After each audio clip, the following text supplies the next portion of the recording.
Hey, hello everybody. How are y'all? Thank you so much for coming.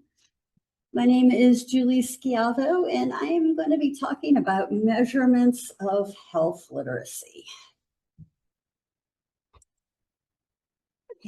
So first, I wanted to start with this. Health literacy is often confused with intelligence or even education, but there's a lot more to it than that. It is more about access than intelligence. We often assume that when a patient doesn't understand, it's because they can't understand. But more often it's because they weren't given fair access to understanding, like clear language or time to process what they are hearing, or even a calm environment or culturally relevant explanations.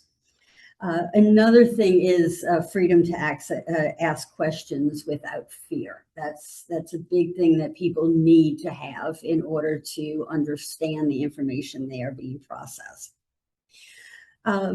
Health literacy isn't fixed. It's a situational thing. Highly educated people can struggle to understand information when they're under stress or they are in pain or they're in an unusual situation that they're not used to being in. However, people tend to blame the patients when mistakes are made. So you really have to consider, did I provide this person access to the tools they needed to understand, as opposed to just they cannot understand. Okay, so health literacy is actually divided into two different types of literacy. And this was done by the Healthy People 2030 group. They divided health literacy into personal health literacy and organizational health literacy. Personal health literacy is the degree to which individuals can find, understand, and use information or services. So in order to measure that, to measure a person's personal health literacy, you would test like their understanding and their comprehension, their ability to deal with numbers, things like that. Whereas organizational health literacy is the degree to which organizations provide this environment that allows people to learn. So with that, the measurement for that is basically the readability of written materials. So let's talk about personal health literacy first, because that's what most people think of when they hear health literacy. The first tools to measure health literacy specifically was developed around 1991. The National Assessment of Adult Literacy had a health literacy component, and that was really groundbreaking at the time because nobody looked at health literacy before. Since then, there have been lots and lots of instruments developed. There are more than 50. This number 50 I got was from a study that was done in 2009.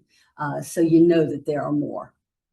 And so sometimes a measure would be developed in one language, and then it would be modified for other languages or other situations. So they're either performance-based tools or they're self-reported tools. Performance-based tools are like the Realm, the TOEFL, and the newest vital sign. Those are the three on the top. They measure word recognition or comprehension, numeracy, or literacy. So basically, do you recognize the words? Do you understand what they mean?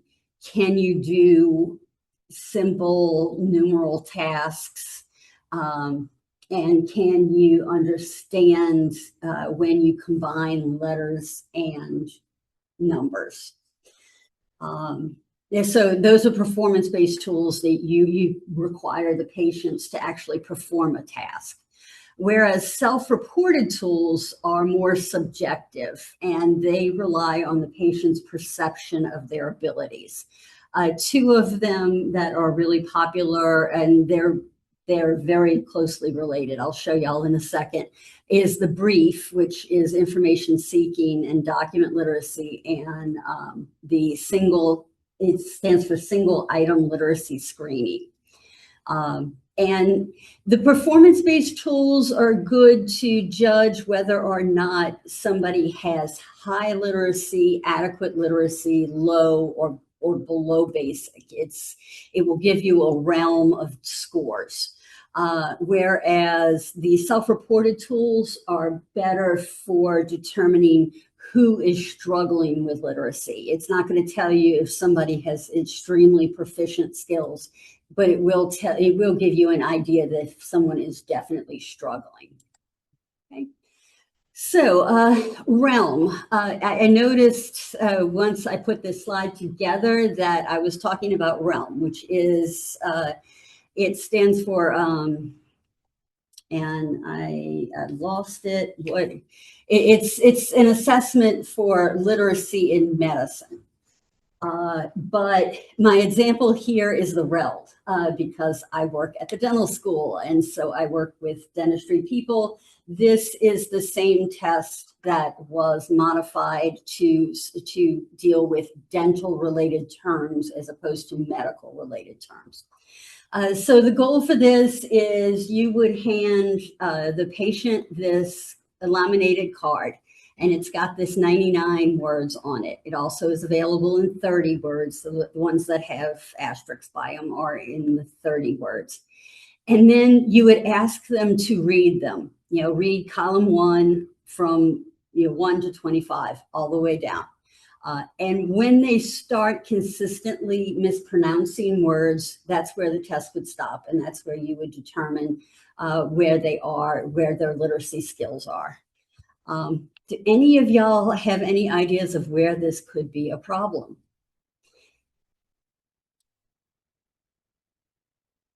Is this something that the dentist or the office gives to the patient? It's, it's something that the office or a researcher would be giving to the patient. I'd actually be embarrassed to try. Yes, that's true. That's true. But also, oftentimes people can mispronounce a word, but they know what it is. I often wonder if we gave this to some of our residents who English is not their first language. Sometimes English isn't their third language. They are seriously intelligent people. But if you just based it on pronunciation in English, you probably would stop the test early. So this one, it's got its pluses, its minuses. It's quick, it's easy to do, but it's not the best. This is the TOEFL. This is also one that has been adapted for dentistry. It's the ID is off of the original one. But this is, it's like a sit down, fill out test. This is one of the questions. So you've got this picture of this toothpaste, tube of toothpaste. It's got the information on it, what it is, and how to use it. So then you would just ask the patient, or on the sheet, the patient would be asked, what is the minimum number of times a tooth should be brushed a day? And based on the information on the graphic, they are supposed to give you an answer. Another one, the newest vital sign. This is a little bit newer than the other ones, but this has been around for a while. It is a health literacy test based on the nutrition label from ice cream that came off of a pint of ice cream. And so you would give the patient this nutrition label and ask them to, ask them these questions and record their answer. And then based on that, a score of 0 to 1 suggests a high likelihood of limited literacy, whereas a score of 4 to 6 almost always indicates adequate literacy. So This one is more of a perception base. This is asking the patient of their feelings towards their literacy and their ability. This is called the Brief Health Literacy Score. This is also known as the CHEW questions, and that's not a dental reference. The author is named CHEW. So it's 4 questions. It started off with 30 questions, then it went down to 3, and then it was added, a 4th was added. So you would ask the patient these questions or give them this sheet and ask them to answer it on the sheet. Now, I know it's kind of hard to read there, but the questions are: how often do you have someone to help you read hospital materials? How confident are you in filling out medical forms by yourself?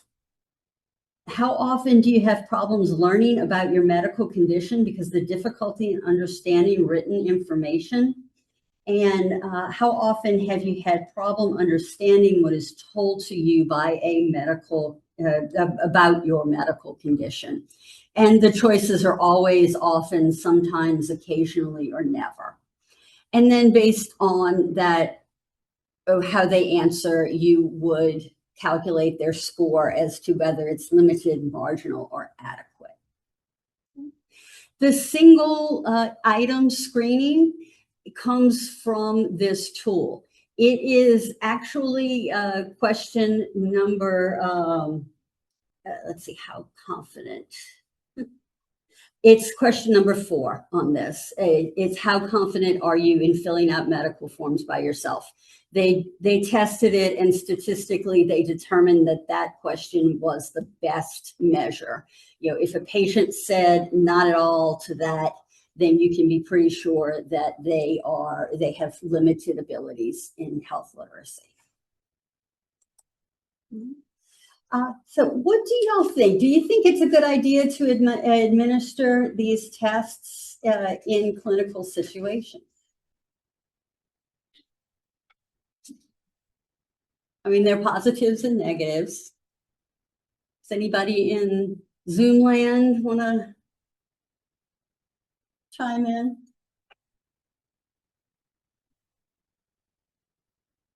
Nope, nobody is saying anything. Okay. Well, okay. Oh, wait, somebody said something? Okay. Yeah, 2 people said probably not, or might be too stressed. Okay, yes. Great. Yeah, that's probably the biggest thing, is that it can be very stressful.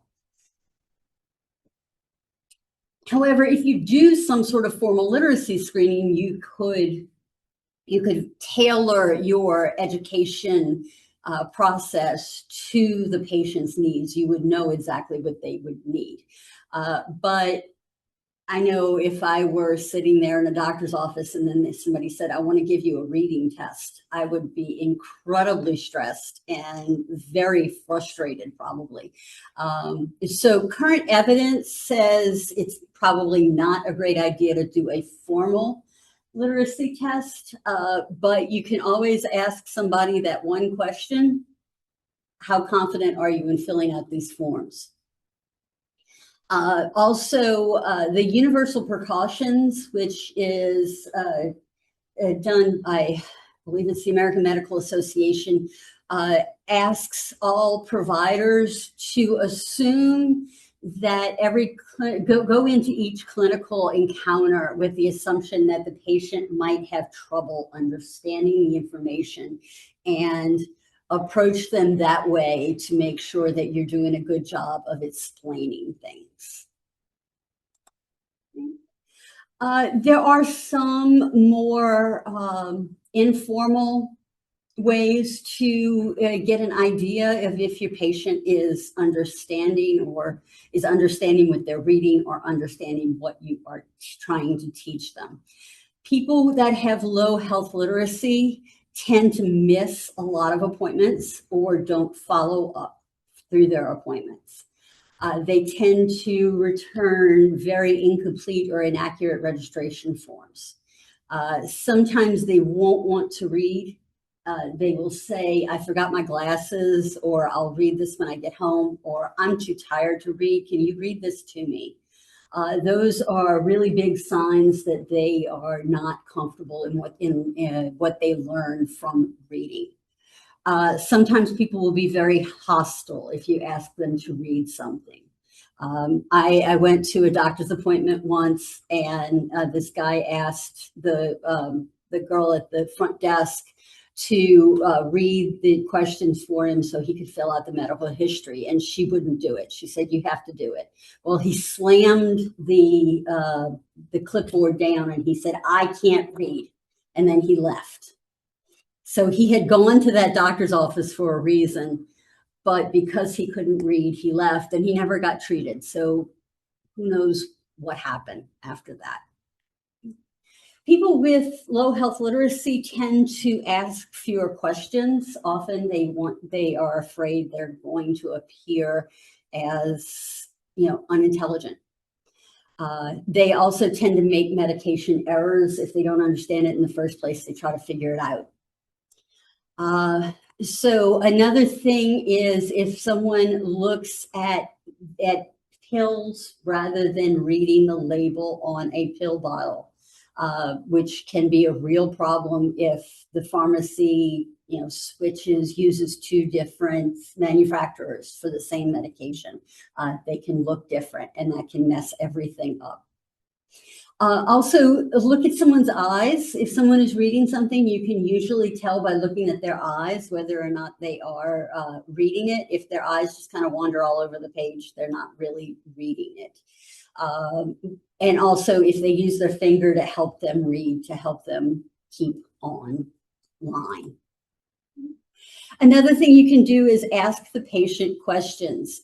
You can ask them to bring in a prescription bottle and ask them, okay, this is your medication. How do you take this medication? And ask them to actually read the bottle as opposed to look at the pills. Also, how do you like to learn? That is actually an interesting question that can be slipped in just about anywhere. Because, do you want me to explain this to you? Do you want me to give you something to read? Do you want me to direct you to YouTube videos? And then also the teach back technique, which is you show someone how to do something and then ask them, show me how you're going to use this. So I know that I explained it the way, I explained it well, and I explained it so that you can understand it. Okay, organizational health literacy, and I know I'm running out of time. I'm going to breeze through these. This is readability. Readability has actually been around since the 1920s. They judge a text based on either the length of the words, the complexity of the sentences, or things of that nature. So the Flesch was one of the first people who did research on this. He argued for word count in sentences, whereas Fry, who did another readability study later, focused on the number of sentences and the syllables in each word. Okay, if you want to assess the readability of a printed material, there are a few different ways you can do this. It is available in Word.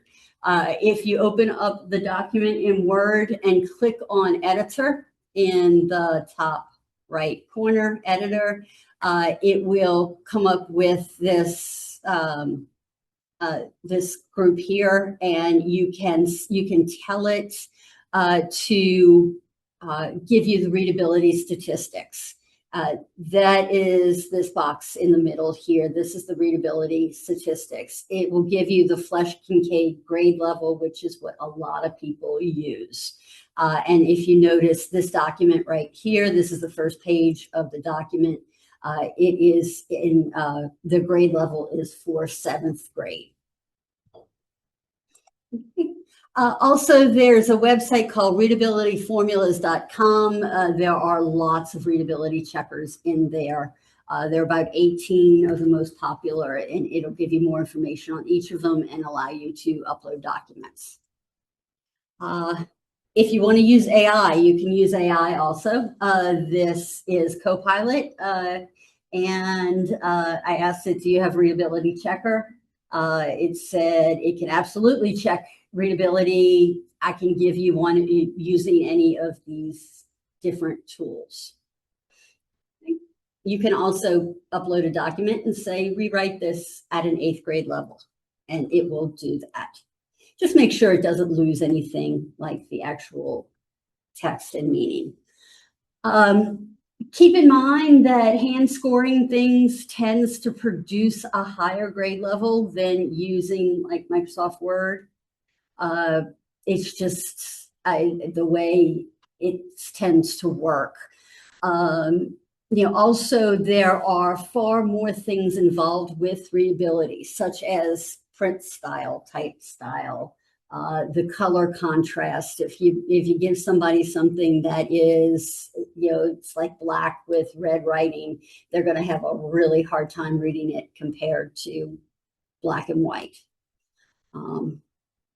Also, unfamiliar context. That's another thing that you should keep in mind.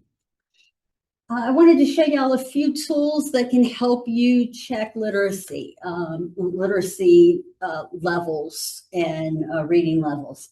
The Health Literacy Toolshed, this is a fantastic site. It's done by Tufts Medicine. If you just do a search for Health Literacy Toolshed, it'll bring you up to this page. This is just a screenshot of it. There are lots and lots of different measures. Just put in exactly what you want to measure. You can filter it by different things. It will give you the statistics on how accurate it is. It will give you a contact information for who to contact if you want to use the tool and you need to get an official copy of the tool.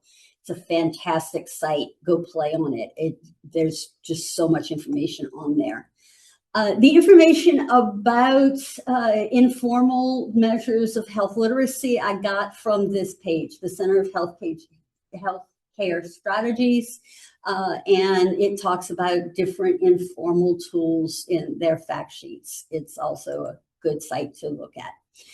But finally, I want to push this site. This is our library's readability service. It's IRB, IACOC, and Patient Education Plain Language Service. You can find that on our resource guides. And you can contact us, submit your document, and we will put it through a tool that can help you make it more readable for your patients. Okay, those are references. And finally, thank you very much for attending. If you would like, please screenshot our QR code and give us some feedback on this class so we know how to make it better in the future.